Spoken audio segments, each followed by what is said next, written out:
सत्संगत जी, प्यार से कहना धन निरंकार जी। महाराष्ट्र समागम के इस अवसर पर जहाँ सभी सिर्फ महाराष्ट्र से नहीं देश विदेश के कोने कोने से आए और मन में भक्ति का भाव लेकर अपनी भक्ति को और मजबूत कर कर एक परमात्मा जो पूरे कायनात में है, कण कण में है, इसको एक आमने सामने अपने देख के और फिर इसी परमात्मा से प्रेम करके अपने जीवन में भक्ति का भाव, और जब जब ये एहसास बना रहता है इस परमात्मा का हर समय साथ होने का, तब ये आत्म मंथन, ये जर्नी विद इन बहुत ही सरल हो जाती है। क्योंकि हर पल में हम ये जानते हैं कि ये पल में हमने अपना सबसे अच्छा कैसे देना है, हर पल को पूरे पोटेंशियल से कैसे जीना है। एक संतमति लेके एक भक्त जीवन में जो करता है वैसा पल पल जीवन जी के जीवन को सफल करना है। तो ये आत्म मंथन का भाव भी कि कैसे एक भक्ति जो विषय है ये अपने लिए है, अपने अंदर झांकना है। सामने वाले को सुधारने का भाव आत्म मंथन नहीं है कि मैं अपने अंदर ये महसूस करके सोचकर कि क्या क्या और लोग ठीक करें, नहीं, ये अपनी ही ऊपर काम करना, अपने आप को सजाना। और कैसे है, सिर्फ शरीर को नहीं, ये मन को किस तरह साफ रखना है, एक सुंदर बनाना है, और कैसे फिर इंसानियत का रास्ता लेके बहुत ही सहज रूप में ये जीवन जीना है। कैसे संसार तो एक दूसरे की ही कमियां निकालने में हर समय लगा रहता है। जैसे कुछ समय पहले ऐसे भी एक कहानी आई जहाँ कुछ छोटे बच्चे आपस में एक गेम खेल रहे थे, और वो गेम में यही था कि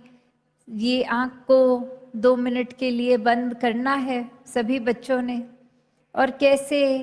वो 2 मिनट के अंदर अंदर अभी शुरू होते ही पहले एक बच्चे की आवाज़ आती है कि ये सामने वाला बच्चा तो अपनी एक आँख खोल रहा है, और फिर एक और बच्चा कह रहा है नहीं, मैं तो पहले से देख रहा था, उस बच्चे से पहले तो आपने अपनी आँख खोल ली थी। तो ऐसे करते करते एक दूसरे के लिए ये हर कोई कहने लग गया, और वो अब 2 मिनट जैसे ही ख़त्म हुए तो जो आखिरी बच्चा था वो अपनी आँख खोलकर फिर ये कहता है कि चलो सबने खोल ली तो अब इसलिए मैंने भी खोल ली। तो पर 2 मिनट जब ख़त्म हुए तो सभी की आँख खुली हुई थी।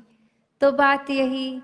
कि जो गेम का रूल था वो तो था कि 2 मिनट तक बस आंखें बंद रखनी है अपनी, और इधर उधर नहीं, बस अपनी ऊपर काम करना है, अपने ऊपर बस ये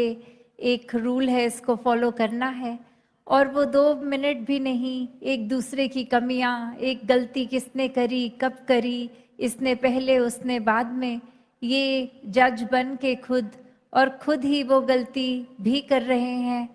ऐसा ही कुछ इस संसार का भी रूप हो गया है कि हम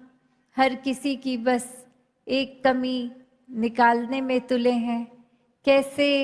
एक अक्सर सही जाते हुए भी बस दूसरे की कमी निकालने के चक्कर में खुद भी गलती कर बैठते हैं। और भक्तों ने तो कभी ऐसी शिक्षा दी ही नहीं, हमेशा कहा है कि खुद को ही एक गलतियां इतनी अनेक हैं हम में, अगर तो एक एक करके खुद को सही करें और सामने वाला क्या कर रहा है उसकी परवाह ना करें। कोई कुछ अगर भाव में कठोर वचन बोल भी गया, कोई बात किसी ने ऐसी कह दी जो हमें अच्छी नहीं लगी, तो उसको भी कैसे आगे समझाना, उसको भी एक बहुत ही विनम्रता को अपनाते हुए, क्योंकि भक्त का दिल तो इतना ही एक कोमल रहता है कि हर किसी का दर्द महसूस करता है। ऐसे ही संतों ने युगों युगों से यही बात समझी कि ये जो ज्ञान उजियारा जीवन में आ गया है, ये परमात्मा के दर्शन जो हो गए हैं, ऐसा जीवन हर एक को मिले। और जो अभी तक इस रोशनी से रूबरू नहीं है, उनके भी जीवन में ये आए। कभी भी किसी संत ने इसलिए नहीं परमात्मा को पहचानने की बात करी कि ऐसे घमंड की तरह खुद को दिखाएं कि मैं तो कितना ऊंचा हूँ, मेरे जीवन में तो परमात्मा है, पर तुम्हारे नहीं, इसलिए तुम प्राप्त कर लो परमात्मा को। नहीं, कारण ये नहीं, कारण तो करुणा दया हर एक के लिए संतों के दिल में इतनी विनम्रता से ये दिल को बिछा के हर एक की पीड़ा एक समझ रहे हैं कि कैसे हमारे जीवन में भी परमात्मा आए तो और भी कोई पीड़ित ना रहे। ऐसे भावों से ही हर किसी को परमात्मा के दर्शन कराने का लक्ष्य लेके ये संत हमेशा से ही अपने जीवन को जीते गए हैं। सिर्फ बोलों से नहीं, एक अपने अंदर शब्दों का भी, एक सोच का भी जो सहारा बना, वो कर्म रूप में बहुत ही एक साक्षात भक्ति को दर्शाते हुए रहे। तो ऐसा ही जीवन हर किसी का हो सकता है। हर किसी को अपने जीवन में हर समय के लिए परमात्मा के एहसास में रहना कोई किताबी बात नहीं। संत पल पल ऐसा जीवन जी के दिखाते हैं कि हम चाहे कितने भी अपनी जिंदगी में बिजी हों, कोई भी काम कर रहे हों, परमात्मा का एहसास मन में बसाकर हर पल जीना वाकई ही बहुत ही ये इस रूप में जीवन को जिया जा सकता है, ये संभव है। परमात्मा की प्राप्ति भी ये इसी जीवन में जीते जी ही संभव है, और इसी के साथ हर पल फिर गुजारना वाकई ही बहुत एक स्मूथ हो जाता है। पल पल में एक खुद को करेक्ट करते हुए, सेल्फ करेक्शन मोड पे डाल के, एक आत्म मंथन करके कि कैसे हम अगर कुछ कर रहे हैं, क्या वो हमारे लिए या सामने वाले के लिए ठीक है। ठीक है तो करें, नहीं है तो वो उसी समय उसी पल में रोक कर अपने आप को वो चीज़ ना की जाए। ऐसे ही आध्यात्मिक पहलू में भी एक आत्ममंथन की जो बात आती है, वो कोई बुद्धि का विषय नहीं है। ये भक्ति को अपने अंदर और गहराई में डालने का विषय है कि ये सिर्फ दिमाग से सोचने की बात नहीं है, ये दिल से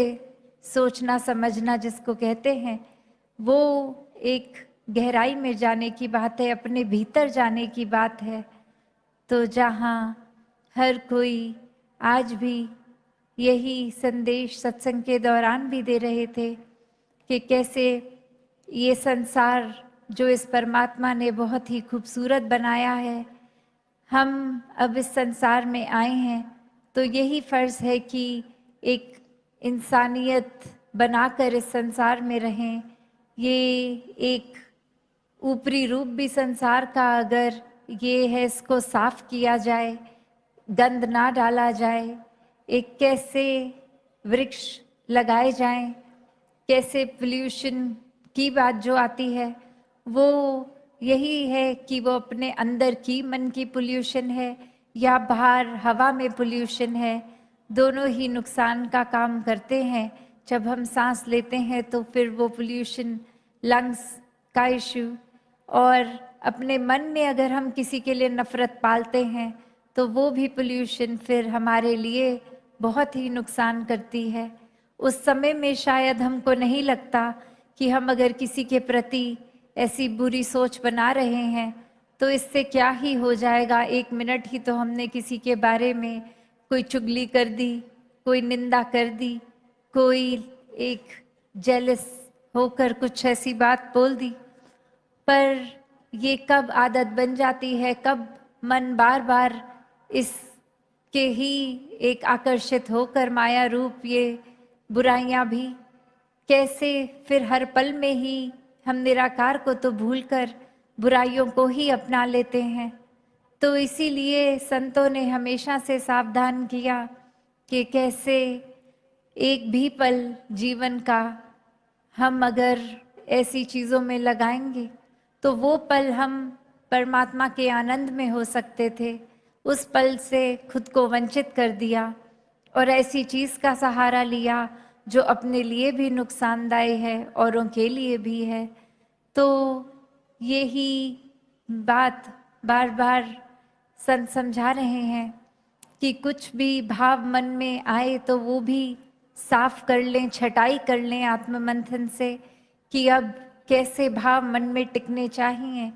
क्योंकि ये नज़र तो पूरा दिन इतना कुछ देख रही है, तो भी क्या फिल्टर करना है, अपने अंदर डालना है, क्या बाहर देखते ही उसको छोड़ देना है। जैसे कहते भी हैं अक्सर कि किसी ने अगर कुछ ऐसा बोला जो पसंद नहीं आया, उसको भी पहली कोशिश यही करें कि जैसे एक कान से सुन के दूसरे से निकालें, मन के अंदर वो भीतर ना असर होने दें। वो असर होगा तो फिर दिल भी अपना दुखेगा, परेशानी भी होगी। और अगर ऐसा हो ही गया है, किसी की बात चुप भी गई, तो फिर भी हम अपना रिएक्शन क्या देते हैं।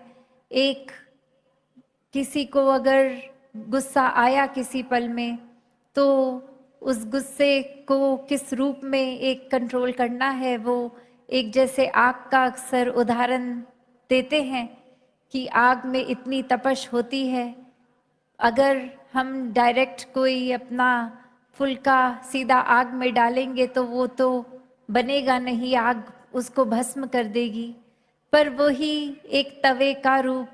जब हम आग पे तवा रख देते हैं और फिर उसके ऊपर रोटी रखते हैं, तो वो रोटी हमारे शरीर के लिए पौष्टिक बनती है, फायदेमंद रहती है। तो वही बात कि कैसे गुस्सा अगर आया भी तो इससे पहले वो एक हर चीज़ को हमारे भस्म कर दे, हमें खुद उसका एक पॉजिटिव यूज़ लेना है, उसको सही तरीके से। ये नहीं किसी ने कुछ कह दिया तो हमने भी पलट के उसको गुस्से से ही बोलना है। तो ये फिल्टर का काम ये हर पल हो सकता है, बस ये परमात्मा याद रहे। हर समय में हम अपने आप को अपने ही मन के तराजू में तोल के देखें कि कौन सा हिस्सा भारी रखना है हमें, अपना अच्छाई का या बुराई का। किसी के चोट पहुंचाने से दर्द होने पे क्या हमें एक उस समय अपने आप पे काबू रखकर मन को शांत करके उस इंसान के लिए भी परमात्मा से ये अरदास करनी है कि ऐसे जानबूझ के वो औरों को चोट पहुंचाना बंद करे, या फिर हम यही सोच के बैठें कि उसने जितना दर्द दिया मैं अब आगे सामने से और ज़्यादा दर्द दूँ उस इंसान को। तो ये सब तो अपने ऊपर ही हर किसी के है। तभी ये इतना जोर आत्ममंथन के भाव पे कि जितना ज़्यादा हम हर पल में एक सोचकर मन से, एक ये देखकर कि क्या बात सही है क्या नहीं, उसके हिसाब से जब अपने मन की धारणा बनाएंगे तो वही हमारे एक्शंस बनेंगे, वही व्यवहार बनेगा। तो भक्ति को हर कोई हर पल में अपने शामिल करते हुए ये आईना, ये शीशा अपने सामने ही रखना है और खुद को ही देखना है, खुद को ही एक ठीक करते हुए अपने जीवन को जीते जाना है। तो आज भी सुबह जब आए और ये दोपहर के समय में ये एक झांकिया रूप भी, स्वागत रूप भी, और उसमें भी हर एस्पेक्ट बहुत ही सुंदरता से महापुरुषों ने ये टच किया कि कोई अगर झांकी आए वो एक सोशल मैसेज के साथ या फिर एक आत्मा भक्ति में वो नृत्य रूप करते हुए, कहीं और कला का सहारा लेते हुए, तो वो भी भक्ति के ही पहलू जीवन में किस तरह तरह तरह अलग एस्पेक्ट्स में। तो वो भी भाव जहाँ देखिए, और अब सत्संग में भी और आने वाले दिनों में भी ये बहुत ही सुंदर भाव संतों के सुनने को मिलेंगे। तो दातार कृपा करे कि ये एक जो संतों का संग मिला है, ये सत्संग मिली है, इसको कभी भी हल्के में ना लें कि हाँ हर हफ्ते अगर हम अपने भवनों पे भी होते हैं, घरों में होते हैं, तो भी ऐसी सोच ना आए कि चलो आज तो थक गए हैं, आज सत्संग छोड़ देते हैं, फिर 2-4 दिनों बाद सत्संग तो होनी ही है या हर सुबह होनी ही है, कभी और चले जाएंगे। तो ये हमें भी पता नहीं लगने देगी ये दुनिया की माया कि आज थकावट बहाना बना लिया तो कल ट्रैफिक को बना लेंगे, परसों कुछ और धीरे धीरे खुद को ही सत्संग से भी दूर कर लेंगे। तो बात वही कि जिनको तो वाकई ही एक लगन है, प्रेम है इस परमात्मा से, वो अपने टाइम को इतनी बखूबी मैनेज भी कर लेते हैं कि सेवा, सुमिरन, सत्संग हर चीज़ के लिए ये दिल से समय निकलता है। सिर्फ समय निकलता ही नहीं, ये मन भागता है फिर सत्संग की ओर। ये पल पल में एक सुमिरन करने के बहाने ढूंढता है मन। तो वो ऐसा ही जीवन हर कोई जिए जहाँ निराकार ही प्रायोरिटी हो और सभी संतों की सिखलाई को अपना के सेवा, सुमिरन, सत्संग करते हुए जीवन को भक्ति भरा बना ले। सात संगत जी, धन निरंकार जी।